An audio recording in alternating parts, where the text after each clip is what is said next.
aktivitas, segala ketentuan berdasarkan aturan hukum yang berlaku. Hukum tertinggi adalah Pancasila. Berikut fungsi Pancasila. 1. Pancasila sebagai ideologi negara. 2. Pancasila sebagai dasar negara. 3. Pancasila sebagai jiwa bangsa Indonesia. 4. Pancasila sebagai kepribadian bangsa Indonesia. 5. Pancasila sebagai pandangan hidup bangsa. 6. Pancasila sebagai sumber dari segala hukum. 7. Pancasila sebagai perjanjian luhur bangsa Indonesia. 8. Pancasila sebagai cita-cita dan tujuan bangsa Indonesia.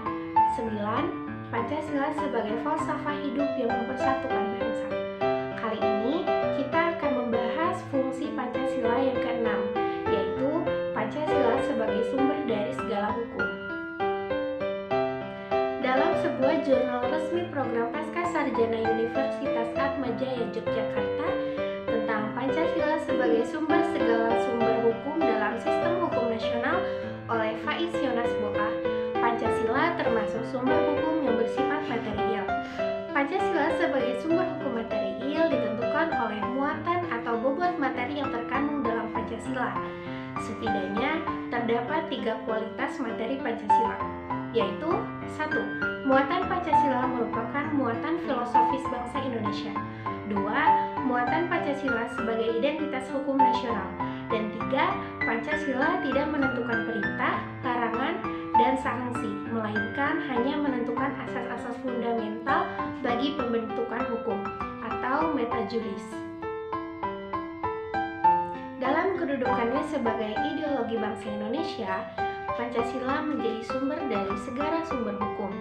Landasan terhadap konsep tersebut dapat kita lihat dengan mengacu pada teori norma yang dikemukakan oleh Hans Kelsen dan Nawai Sky.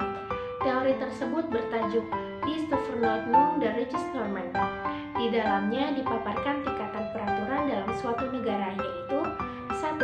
Staatsfundamental Norm, yaitu seperangkat norma fundamental negara yang bersifat abstrak dan menjadi sumber hukum. 2. Staatsgrondgesetz, meliputi aturan dasar, aturan pokok, dan konstitusi negara. 3. Formalgesetz, yaitu undang-undang. 4.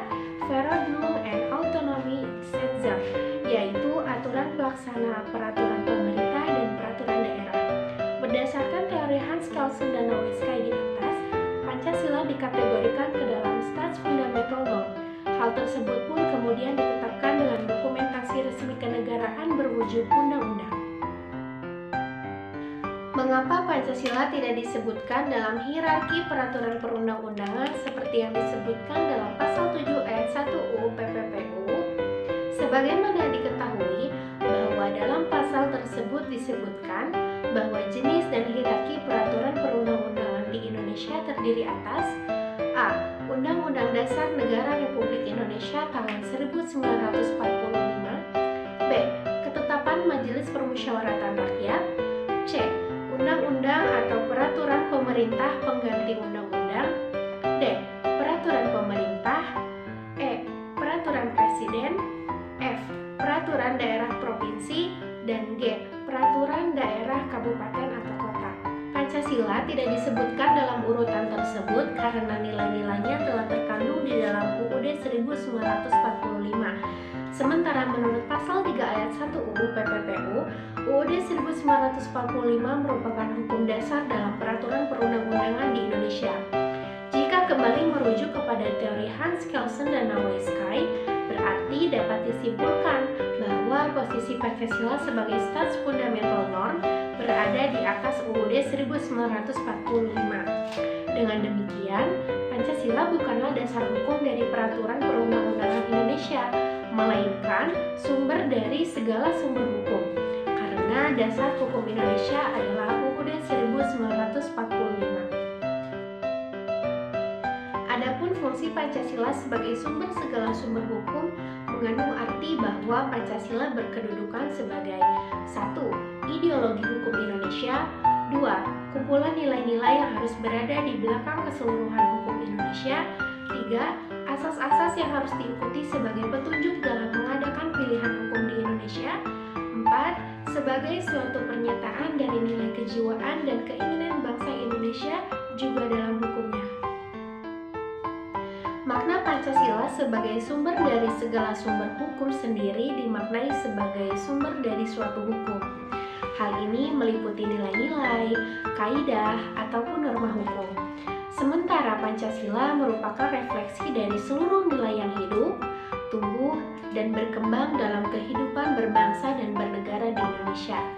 Karena itu, Pancasila sebagai sumber dari sumber hukum merupakan norma yang fundamental sebagai dasar dari terbentuknya Konstitusi Negara Kesatuan Republik Indonesia. Sebagai konsekuensi dari hal tersebut, seluruh nilai Pancasila haruslah tercermin dan menjadi ruh dalam seluruh isi hukum atau peraturan perundang-undangan di Indonesia. Atau dengan kata lain, seluruh konstitusi yang mengatur penyelenggaraan pemerintah di Indonesia tidak boleh bertentangan dengan Pancasila. Demikianlah makna Pancasila sebagai sumber dari segala sumber hukum. Pancasila haruslah menjadi ruh yang menggerakkan penyelenggaraan Negara Kesatuan Republik Indonesia ini. Sebagai rakyat, kita juga perlu aktif mengambil bagian untuk mengawasi jalannya penyelenggaraan negara agar tetap sesuai dengan Pancasila.